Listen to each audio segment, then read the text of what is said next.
하나님의 말씀 같이 보시겠습니다. 출애굽기 32장 25절에서 26절 말씀입니다. 출애굽기 32장 25절에서 26절 말씀. 한 목소리로 봉독하겠습니다. 시작. 모세가 본즉 백성이 방자하니 이는 아론이 그들을 방자하게 하여 원수에게 조롱거리가 되게 하였음이라. 이에 모세가 진 문에 서서 이르되 누구든지 여호와의 편에 있는 자는 내게로 나아오라 하매 레위 자손이 다 모여 그에게로 가는지라. 아멘. 히브리서 3장 7절에서 9절입니다. 히브리서 3장 7절에서 9절 말씀. 한 목소리로 같이 봉독하겠습니다. 그러므로 성령이 이르신 바와 같이 오늘 너희가 그의 음성을 듣거든 광야에서 시험하던 날에 거역하던 것 같이 너희 마음을 완고하게 하지 말라.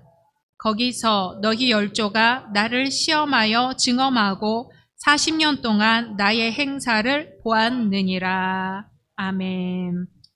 누가복음 9장 23절입니다. 누가복음 9장 23절 같이 읽습니다. 시작. 또 무리에게 이르시되 아무든지 나를 따라오려거든 자기를 부인하고 날마다 제 십자가를 지고 나를 따를 것이니라. 아멘. 오늘 함께 예배 드리시는 모든 성도님들을 환영하고 축복합니다. 우리 다 같이 사도행전교회 핵심같이 선포하시겠습니다. 오직 예수, 오직 복음, 오직 교회, 오직 하나님의 나라. 아멘. 오래 받으신 약속의 말씀 함께 암송하시겠습니다. 시편 52편 8절 말씀. 나는 하나님의 정령을 감난하는 하나님의 자심을 영원히 의지하리로다. 아멘. 말씀대로 이루어 주실 줄로 믿습니다.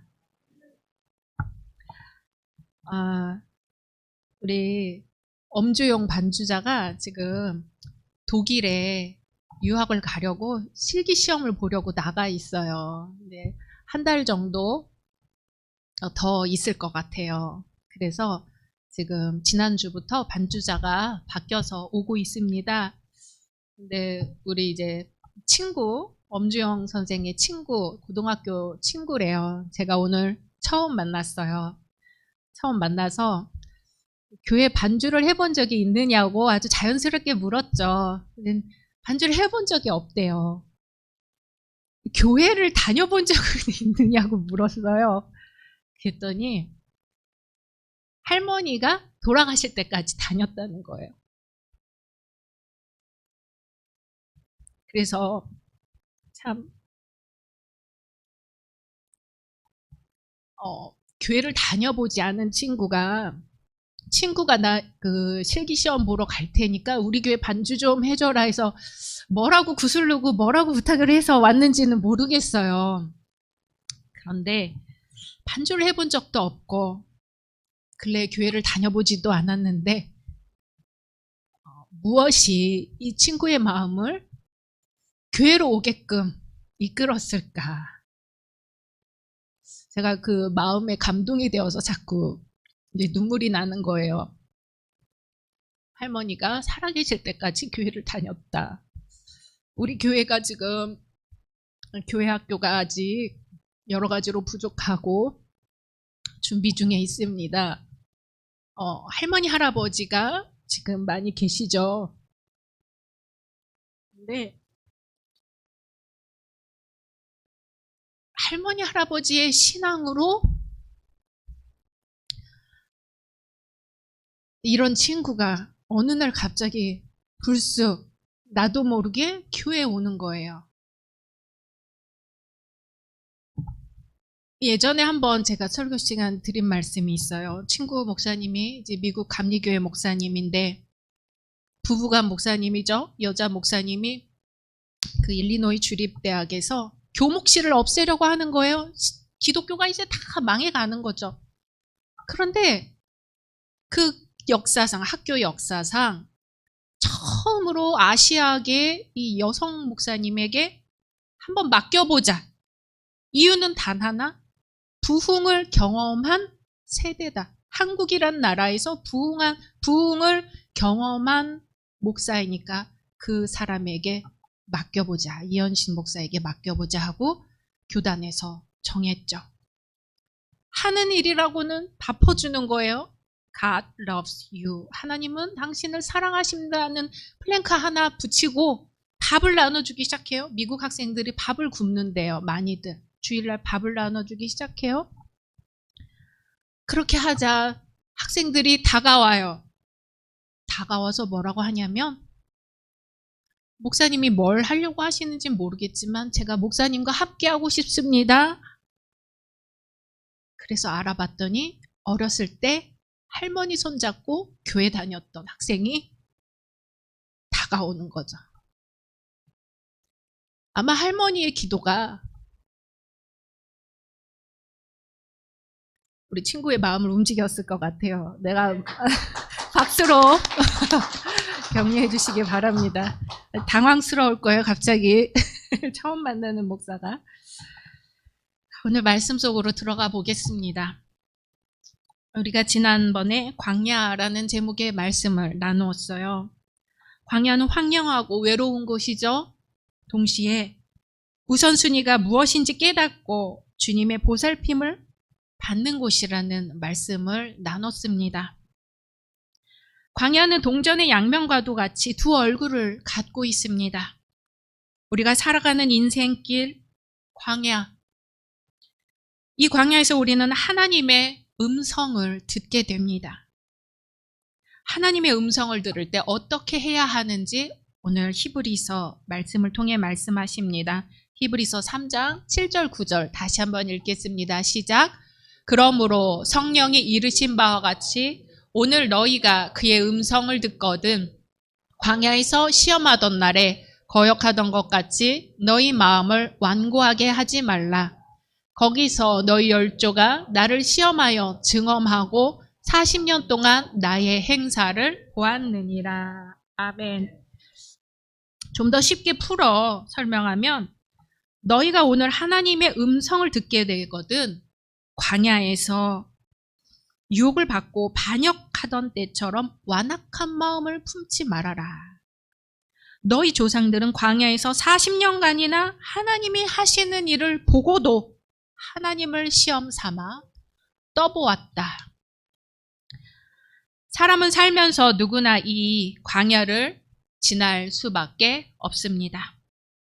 더 나은 삶, 더 자유로운 삶을 살려고 약속의 땅을 가고 싶은 사람이라면 이 광야를 지나갈 수밖에 없어요. 그런데 광야에서 우리가 어떤 얼굴을 보느냐에 따라 어떤 얼굴을 선택하느냐에 따라 우리의 인생길이 달라집니다. 광야는 해방을 가져다 줄 수도 있고 죽음을 가져다 줄 수도 있습니다. 우리가 광야에서 주님이 보살피시는 것을 보지 않고 고통만을 바라본다면 불평과 불만 속에서 살게 되겠지요. 우리가 새벽에 출애굽기 말씀을 나누면서 제일 눈에 띄는 것은 이스라엘 백성들의 끊임없는 불평, 불만이에요. 거의 매 구절마다 하나님께 반항하고 모세를 원망하고 투덜투덜.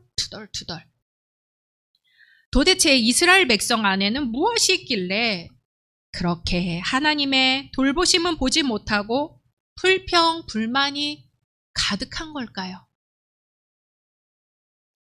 이스라엘이 얼마나 하나님을 원망하는지 한번 들어보겠습니다. 먼저 이스라엘이 이집트를 탈출하여 광야에 막 들어섰을 때 이집트 병사들이 뒤쫓아오니까 이렇게 아우성을 칩니다. 출애굽기 14장 11절 12절 같이 읽습니다. 시작.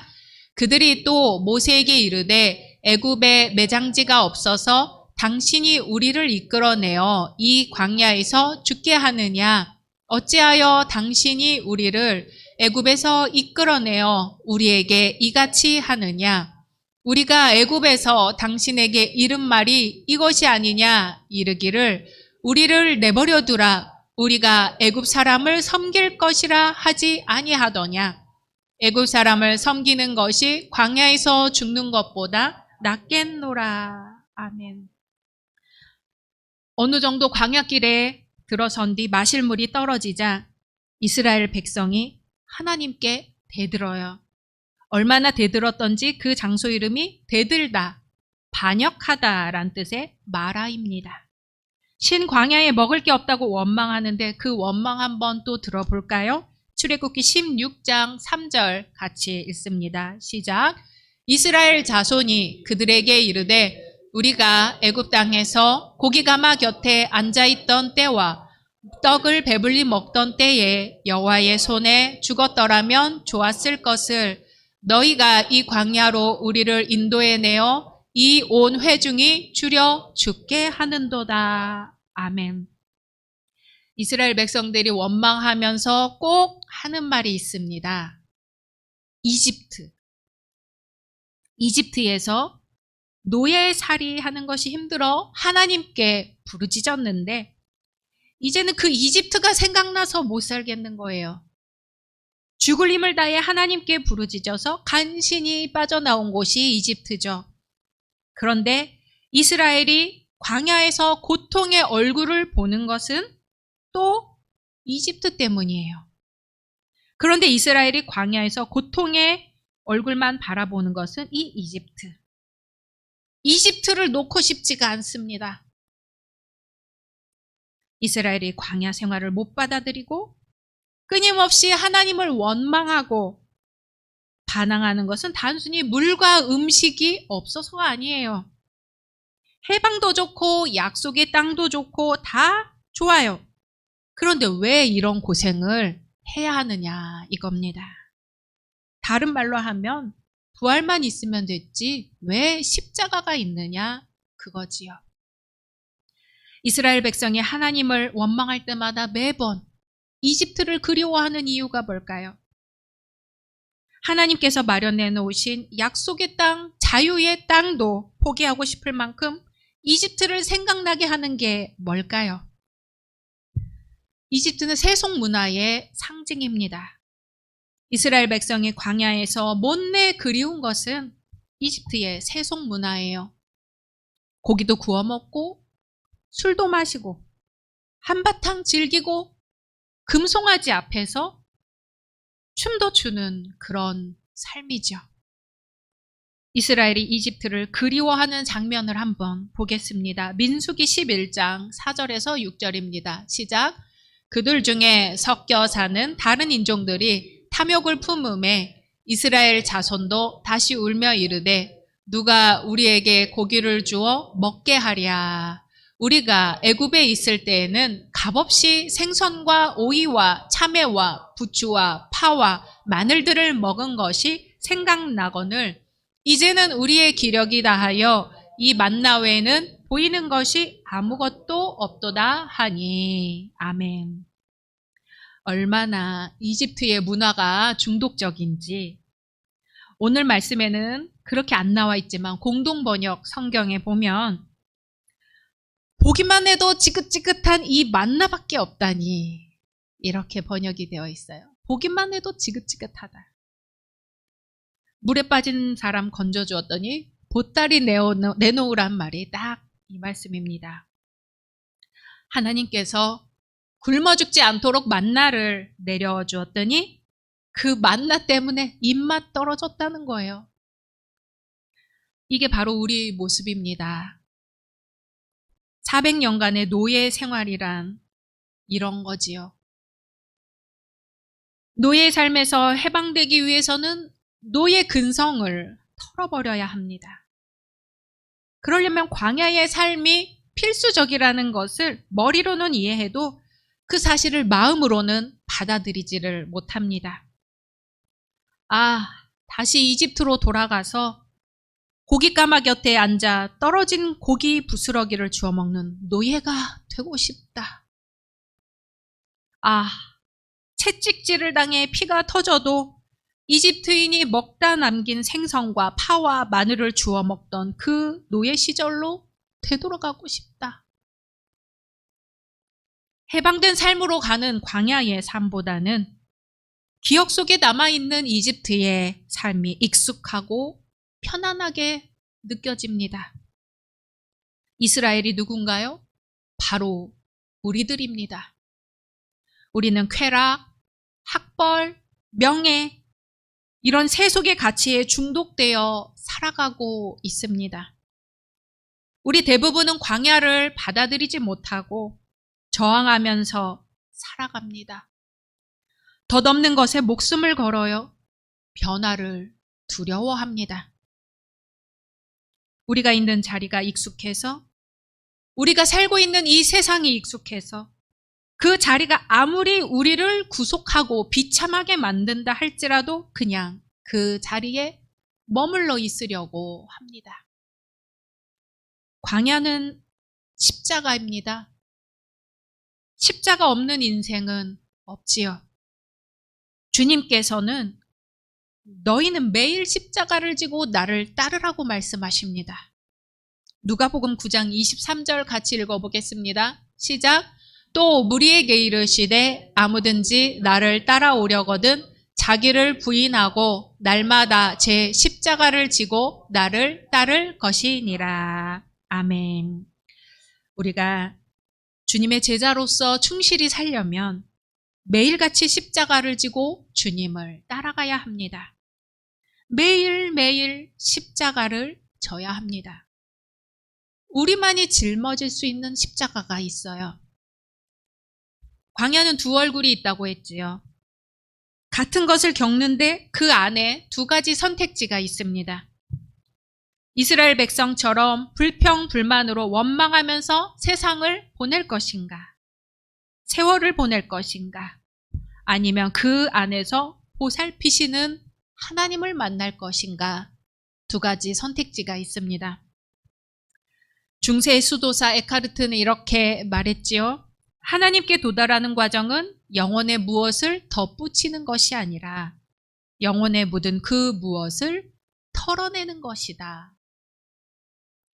내게 묻은 그 무엇, 내게 묻은 그 옛것, 내게 묻은 이집트를 털어버려야 그 일을 통해서 나를 살피시고 돌보시고 인도하시는 하나님을 만날 수 있습니다.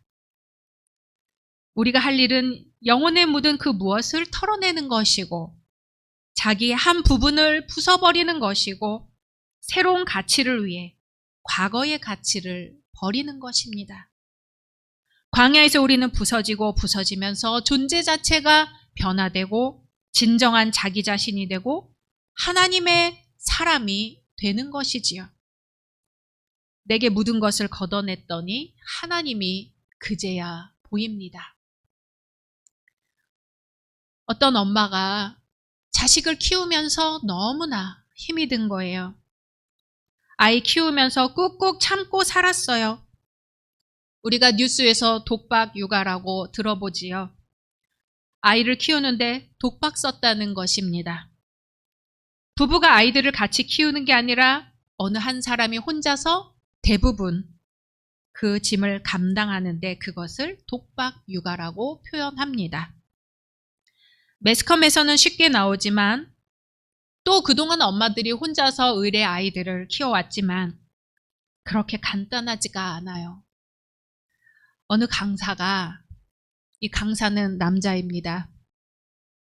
아내가 일을 하게 되면서 올망졸망한 아이들 셋을 집에서 키우기 시작합니다. 남편이 주부가 된 거지요. 본래 아이들을 사랑하고 평소 아이들을 어떻게 키워야 할지 또 열심히 공부하고 목표한 바가 있어서 정말 열심히 아이들을 돌봤어요. 그런데 점점 우울해져요. 이상하다. 난 우리 아이들을 사랑하는데. 아내를 사랑하는 남편인데. 그래서 집에서 집안일을 하고 아이들을 돌보는 건데 왜 우울하지? 주부 우울증에 걸린 거예요. 이러한 감정에서 헤어나오기까지 정말 힘들었다고 고백하더라고요. 우울증이라는 게 정말 무섭습니다. 20년 넘게 참고 살았던 이 엄마가 아파트 베란다 문을 열고 아래를 내려다봅니다. 더 이상 계속 사는 게 자신이 없어요. 누구 한 사람만 있으면 살겠는 거예요. 내가 도와줄 테니까 조금만 더 힘내보자 하는 사람, 딱 한 사람만 있으면 견디겠는 거예요.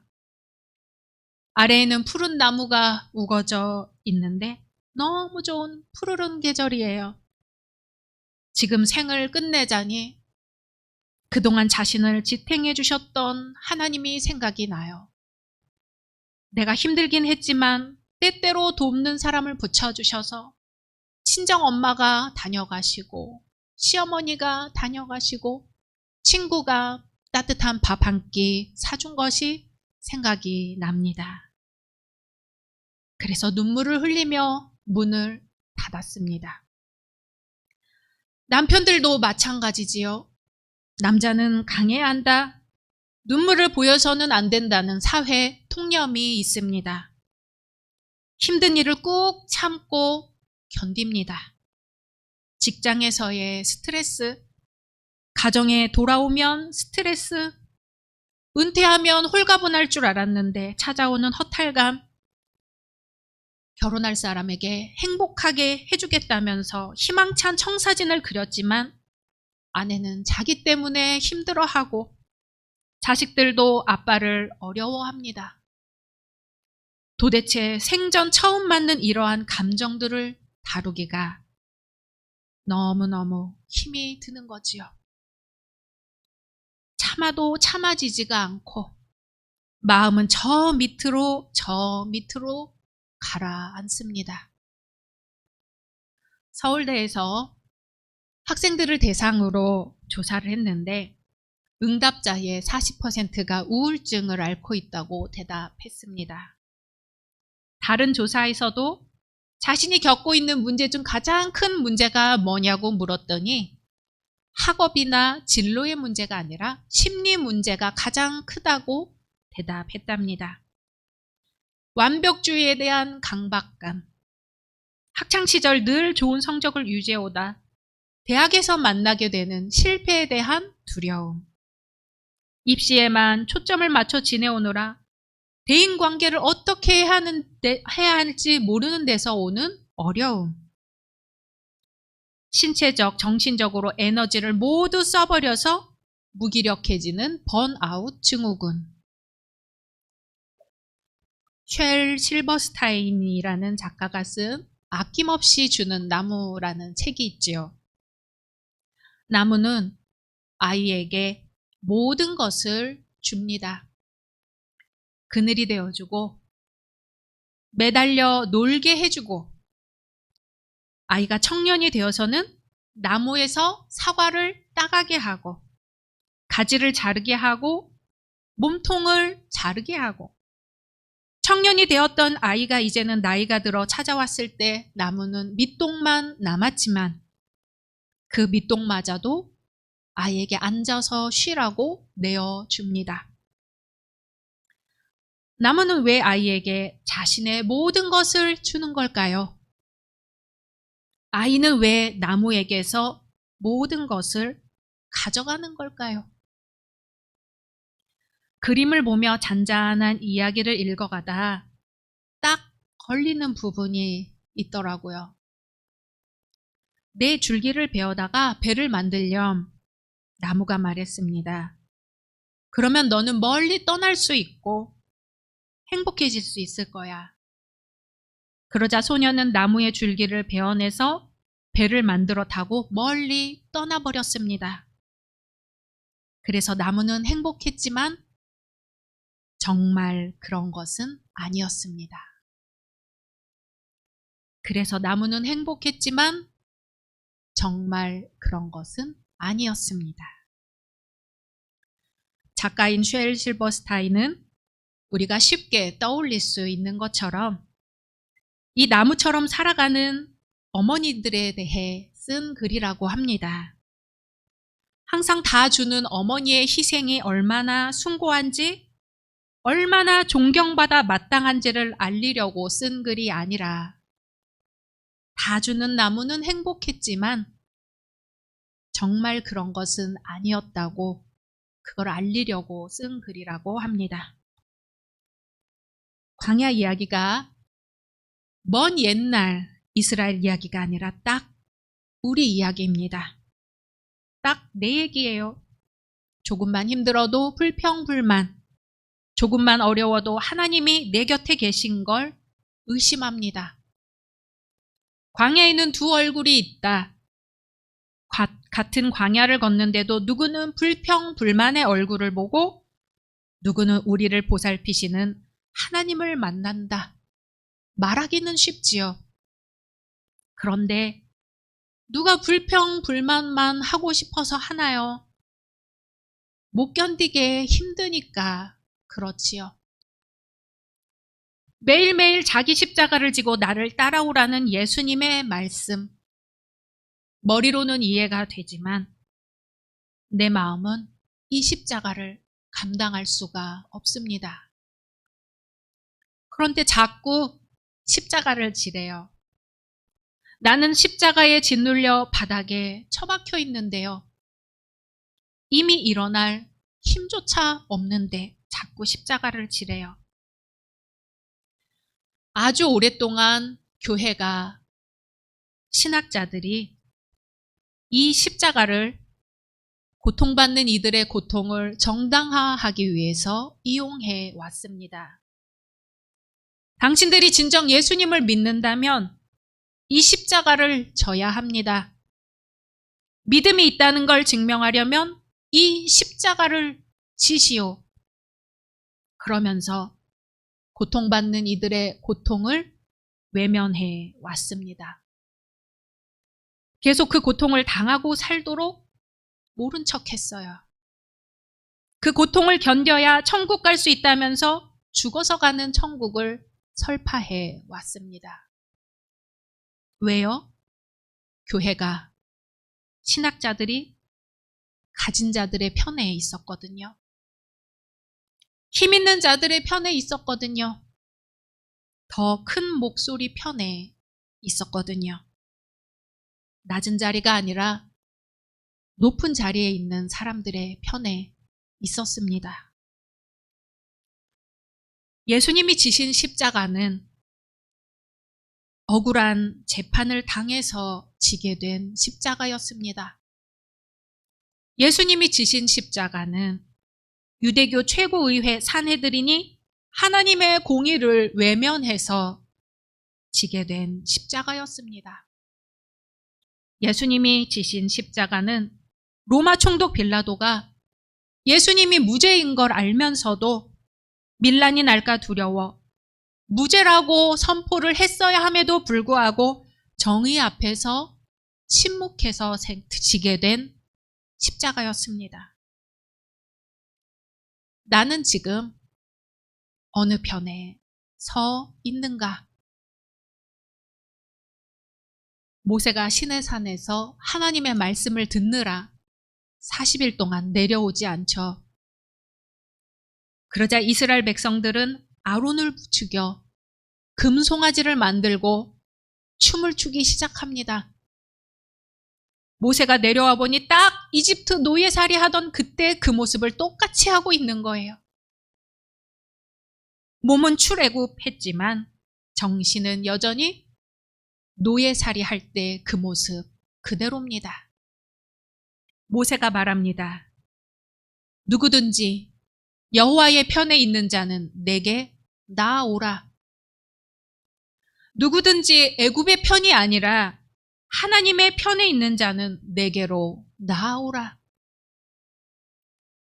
그날 애굽의 편에 있겠다고 고집 피웠던 사람들 3,000명가량이 죽었습니다. 하나님의 칼이 준엄합니다. 오늘 주님은 말씀하십니다. 누가 나의 십자가를 같이 지겠는가? 나의 십자가는 눈물 흘리는 자의 눈물을 닦아주는 것.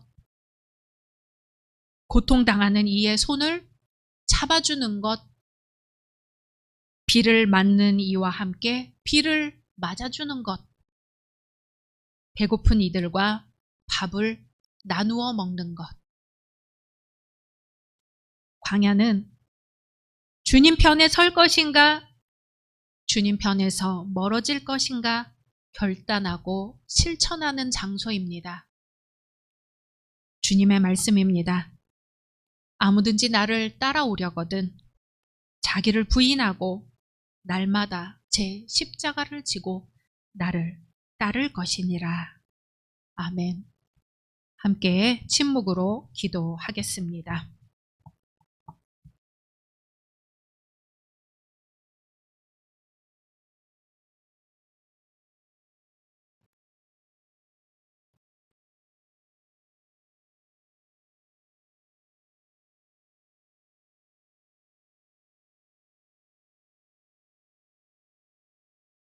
주님, 저희에게 십자가를 질 용기를 허락해 주소서. 아니, 주님의 십자가를 외면하지 않게 하소서. 예수님의 이름으로 기도드립니다.